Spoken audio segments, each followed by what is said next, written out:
चलो बेटा एक्सरसाइज 5.2। तो इसके अंदर के 3 क्वेश्चन इस वीडियो के अंदर डिस्कस होंगे। Find the position vector of point R which divides the line joining the points P and Q whose position vectors are in the ratio 3:2 internally externally. करना क्या है बेटा, सिंपल सा क्वेश्चन पूछा है कि आपको पोजीशन वेक्टर फाइंड आउट करना है पॉइंट आर के जो डिवाइड कर रहा है पी क्यू सेगमेंट को, जिसके पोजीशन वेक्टर भी दे रखे हैं internally and externally in the ratio 3:2।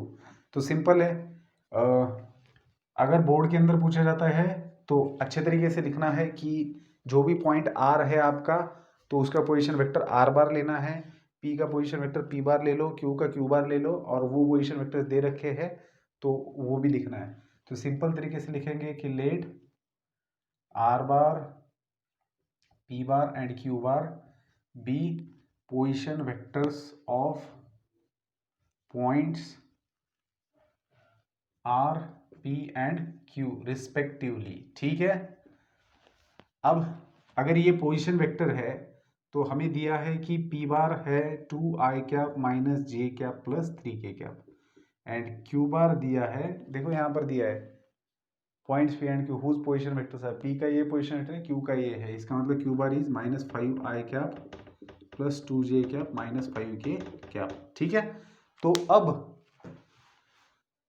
ये पॉइंट आर पॉइंट क्या कर रहा है, पी क्यू सेगमेंट को इंटरनली डिवाइड कर रहा है इन द रेशियो 3:1। तो सिंपल है, सेक्शन फॉर्मूला हमारे पास है, कौन सा पॉइंट डिवाइड कर रहा है, आर पॉइंट, तो उसका position vector that is R bar is equal to, ratio क्या है 3:2, 3:2 रेशियो है, तो सेगमेंट है पी क्यू, इसको कोई पॉइंट आर है जो 3:2 रेशियो में कर रहा है, तो R bar is equal to क्या होगा 3 टाइम्स क्यू बार। ठीक है ना, m/n होता है तो m b बार लिखते हैं ना, इधर दिस इंटू दिस क्रॉस होता है, इधर का नंबर इंटू दिस इसका पोजीशन वेक्टर, और इस दिस इंटू दिस ऐसा होता है। तो 3q bar plus 2p bar divided by 3+2, क्योंकि ये इंटरनली डिवाइड कर रहा है। ठीक है, सो 3 टाइम्स, हाँ अभी इसको थोड़ा जगह लगेगा, तो आर बार क्या है वो तो निकालना है। So this is equal to 3 times Q bar कितना दिया है -5i cap plus 2j cap minus 5k cap plus 2 times P bar कितना दिया है 2i cap minus j cap plus 3k cap and divided by 3+2 that is 5। अब ऊपर देखना, यहाँ पर भी आई कैप है, जे कैप 3k कैप, तो इनको कॉमन निकाल के इनका फाइनल कैलकुलेशन करना पड़ेगा। सो 3 इंटू -5 -15, और ये 2 इंटू 2 4, सो -15 प्लस 4 इंटू आई कैप। क्या किया मैंने, यहाँ का आई कैप का कोएफिशिएंट और यहाँ का आई कैप का कोएफिशिएंट, आई कैप को बाहर निकाला और उनके साइन के साथ अंदर लग दिया, प्लस अब मैं जे कैप को बाहर निकालने वाला हूँ। सो 3 इंटू 2 6, और इधर जे कैप का कोएफिशिएंट क्या है 2 into -1 that is -2 into J cap. देखना मैं पॉजिटिव जे कैप कॉमन निकाल रहा हूँ, इसलिए कांस्टेंट के जो भी साइंस होंगे वो एज इट इज लिखना है, इस बात को ध्यान में लेना है। ठीक है, तो ये 3 इंटू -5 दैट इज -15, और यहाँ पर 3 into 2 that is 6 into k cap. ठीक है, so divided by 5, so this is equal to, so ये आपको मिलेगा -11i cap plus 4j cap minus 9k cap divided by 5। ठीक है, सो फाइनली आपको पोजीशन वेक्टर मिल चुका है, लेकिन अगर आप चाहो तो इसको सेपरेट करके भी ऐसे लिख सकते हो, आई कैप प्लस 4/5 जे कैप माइनस 9/5 के कैप। ठीक है, तो ये जो आर पॉइंट था जो इस पी क्यू को इंटरनली डिवाइड कर रहा था इन द रेशियो 3:2, ये उसका पोजीशन वेक्टर है। अब अगर आपको कोई पूछता है कि इस पॉइंट आर के कोऑर्डिनेट्स क्या है, तो आई कैप जे कैप और के कैप के जो कोएफिशिएंट दिख रहे दीज आर द कोऑर्डिनेट्स।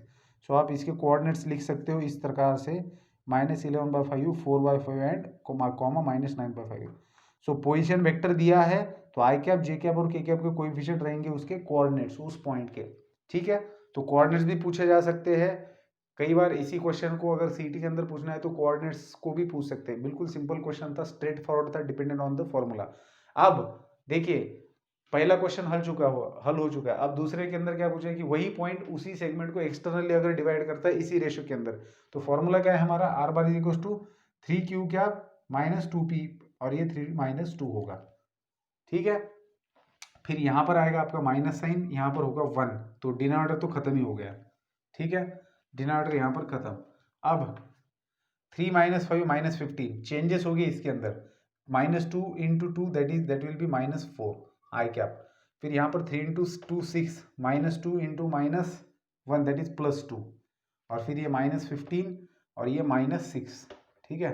तो फाइनली आपको क्या मिलेगा बेटा, देखना यहाँ पर, तो आपको मिल रहा है -19 आई कैप +8 जे कैप -21 के कैप, ठीक है।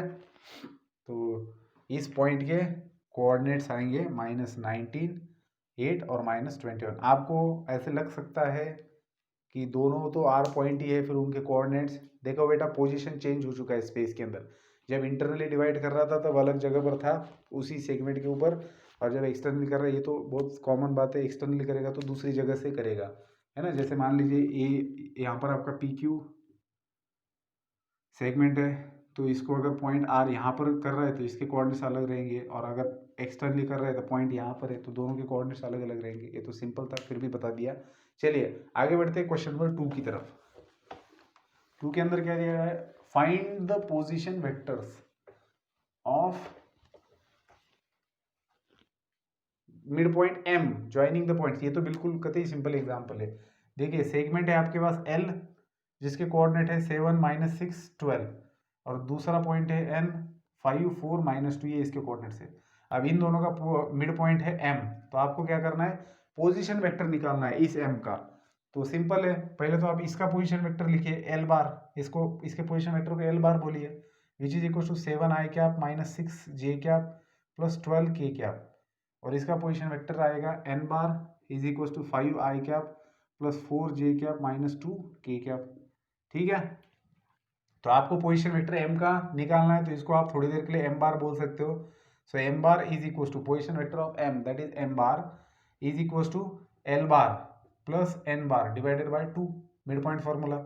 सो 7 आई कैप -6 जे कैप +12 के कैप +5 आई कैप +4 जे कैप -2 के कैप डिवाइडेड बाय 2। तो 7 आई cap +5 I cap 12 i cap -6 +4 -2 j cap 12 - 2 that is 10 के कैप +10 के कैप डिवाइडेड बाय 2। तो 2 को कॉमन निकालिए तो बचेगा क्या, 6 आई कैप -j कैप +5 के कैप, ठीक है। So this is the position vector of the mid point M. अब बात करेंगे क्वेश्चन नंबर 3 की। देखो सारे के सारे स्ट्रेट फॉरवर्ड क्वेश्चन है, लेकिन ये आपके बेसिक को स्ट्रेंथन करते हैं, ठीक है ना। एक बार कॉन्सेप्ट समझ में आ जाता है तो फिर टफ क्वेश्चंस करने में मजा आता है, मतलब आप तब समझ की चीजें करते हो। Question number 3, if the points A B C are collinear then find. देखिए पॉइंट ए का कोऑर्डिनेट दिया है 30 पी, बी का है -1 Q3 एंड सी का है -3 3 एंड 0, आर कोलिनियर, ये तीनों पॉइंट्स कोलिनियर है। Then find the ratio in which the point C divides the line segment A B, ठीक है। ये तीनों पॉइंट्स कोलिनियर है, पहली तो बात। दूसरी बात कहा जा रहा है कि the ratio in which the point C divides the line segment A B. देखो अगर ये तीनों पॉइंट्स कोलिनियर है तो कैसे रहेंगे, वो तो क्लियरली कह रहे हैं कि ए बी को पॉइंट सी डिवाइड कर रहा है। अब हमें पता नहीं कि सी यहां डिवाइड करेगा या बाहर डिवाइड करेगा, लेकिन तीनों कोलिनियर है तो एक ही लाइन में पॉइंट रहेंगे। हो सकता है कि सी इन दोनों के बीच में रहे या फिर सी इनके बाहर रहे, लेकिन रहेंगे तो तीनों एक ही लाइन में। तो ये तीनों पॉइंट्स कैसे हैं, ए बी सी, ये तीनों पॉइंट्स कोलिनियर है, मतलब एक ही लाइन में है। बस उन्होंने क्या फाइंड आउट करने के लिए कहा है कि the ratio in which the point C divides the line segment A B. अब यहाँ पर दो चीजें हैं, एक आपको पता नहीं कि सी इंटरनली डिवाइड कर रहा है या एक्सटर्नली, क्योंकि ये कोलिनियर है तो तीनों एक लाइन में है, लेकिन सी अंदर है या बाहर है ये पता नहीं है, ठीक है। और उन्होंने फाइंड आउट करने के लिए बोला है रेशो, मतलब सी अगर इंटरनली डिवाइड करता है तो कौन से रेशो में करेगा। तो मैंने आपको नोट के अंदर बताया था पिछले वीडियो के अंदर, पिछले जब हम लोग थियरी देख रहे थे कि जब भी आपको रेशो निकालना होता है तो आप λ/1 रेशो कंसिडर करते हो। लैम्बडा की जगह आप चाहो तो के भी ले सकते हो, लेकिन ठीक है लैम्बडा स्टैंडर्ड है तो हर बार लैम्बडा यूज किया जाता है, λ/1।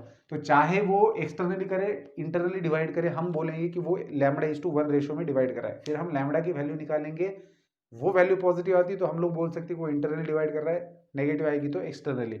चलिए तो क्वेश्चन को सॉल्व करने की शुरुआत करते हैं। हम लोग क्या करेंगे अभी, ए बी सी के पॉइंट्स, तीन तीन कोऑर्डिनेट्स दिख रहे हैं, मतलब स्पेस के अंदर पॉइंट है, इनके पोजीशन वेक्टर्स लिखेंगे। A bar is equal to 3i cap plus p k cap. अब देखना यहाँ पर जे कैप वाला मैग्नीट्यूड 0 है, जो वाई एक्सिस के अलोंग वेक्टर है, उसका पोजीशन वेक्टर दैट उसका क्या है 0 है मैग्नीट्यूड, तो वो लिखने की जरूरत नहीं है। फिर B bar is equal to minus I cap plus Q J cap plus 3k cap, ये बी का पोजीशन वेक्टर है। और C bar -3i cap plus 3j cap, और के कैप लिखने की जरूरत नहीं। सो ये ए बी सी के पोजीशन वेक्टर्स हो गए। अब बेटा करना क्या है, यहाँ पर क्लियर कट हम लोग बोलेंगे कि let C divides A B in the ratio lambda is to 1। ठीक है, लैम्बडा इज टू 1, इस रेशो में सी डिवाइड कर रहा है आपका ए बी को। अब लैम्बडा इज टू 1 में अगर कर रहा है तो हम लोग क्या लेंगे, A B is to B C. ठीक है, sorry A C is to B C. हमें पता ही नहीं है कि आपका सी बाहर है या अंदर है। ठीक है, तो हम लोग ए सी इज टू सी भी ले लेंगे, बात खत्म करेंगे।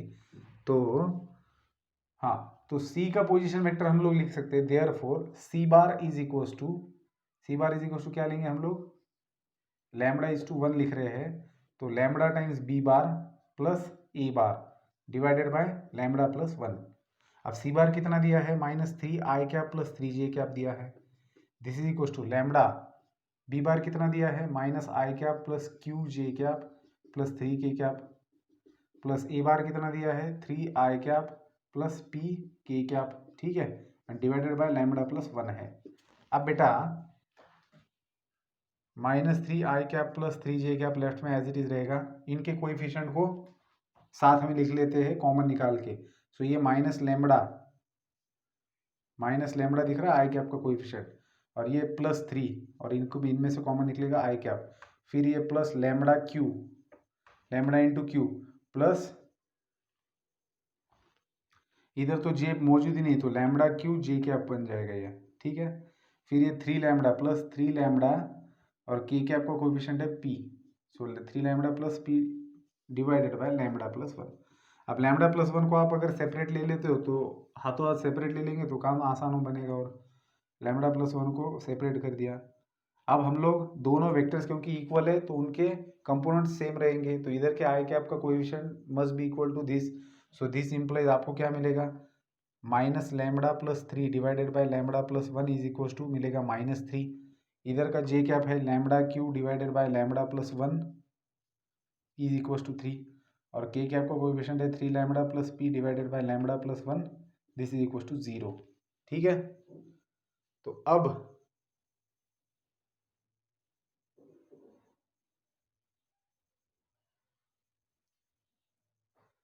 जी, तो हम लोग पहले इक्वेशन से लैम्बडा का वैल्यू निकाल सकते हैं। कैसे, देखिए, that is minus lambda plus 3, इस भाई साहब को उधर भेज देंगे तो ये बन जाएगा -3 लैम्बडा -3। ठीक है, तो इनको अगर कैलकुलेट करेंगे तो हमें क्या मिलेगा, 2 lambda is equals to -6।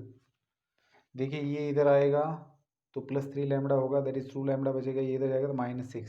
So this implies lambda is equal to -3। तो लैम्बडा का वैल्यू आपको -3 मिलेगा। अब इससे आपको लैम्बडा का वैल्यू मिला है तो बात खत्म हो गई। लैम्बडा का वैल्यू नेगेटिव आ गया, इसका मतलब ये होता है कि point C divide segment A B externally in the ratio. अब रेशो लिखते समय कैसे लिखेंगे, नेगेटिव साइन तो बस ये दिखाता है कि ये इंटरनली डिवाइड कर रहा है एक्सटर्नली। तो जैसे नेगेटिव आता है आप बोलेंगे कि point C divide segment A B externally, और रेशो क्या रहेगा 3:1 रहेगा। तो ये तो बात खत्म होगी। अब सेकंड इसके अंदर पूछा है कि the values of P and Q. अब पी एंड क्यू का वैल्यू कैसे निकालेंगे, लैम्बडा का वैल्यू पता चल चुका है। अब लैम्बडा का वैल्यू अगर इसके अंदर डालेंगे तो पी का वैल्यू मिल जाएगा, तो ये -9 प्लस पी डिवाइड, ये तो 0 ही है, तो पी का वैल्यू बनेगा 9, और क्यू का वैल्यू निकालना है तो यहाँ पर डालिए -3, यहाँ पर डालेंगे तो lambda into -3 is equal to 3, ये कैंसिल हो जाएगा, 1 बचेगा डिवाइडेड बाय -3 + 1 -2। तो लैम्बडा का वैल्यू बेटा आपको मिलेगा 2। ठीक है, सॉरी क्यू का वैल्यू आपको मिलेगा 2, ये क्यू चाहिए यहाँ पर। तो 9 and 2 are the two values of P and Q. मैं आंसर चेक करता हूँ जी, बिल्कुल सही है। पी एंड क्यू का वैल्यू बन गया 9 and 2। समझे बात को? तो इस प्रकार से पहले 3 क्वेश्चन खत्म होते हैं। इस वीडियो को यहीं पर रोक देते हैं। मिलते हैं नेक्स्ट वीडियो में, आगे के 3 क्वेश्चंस करेंगे। Good bye.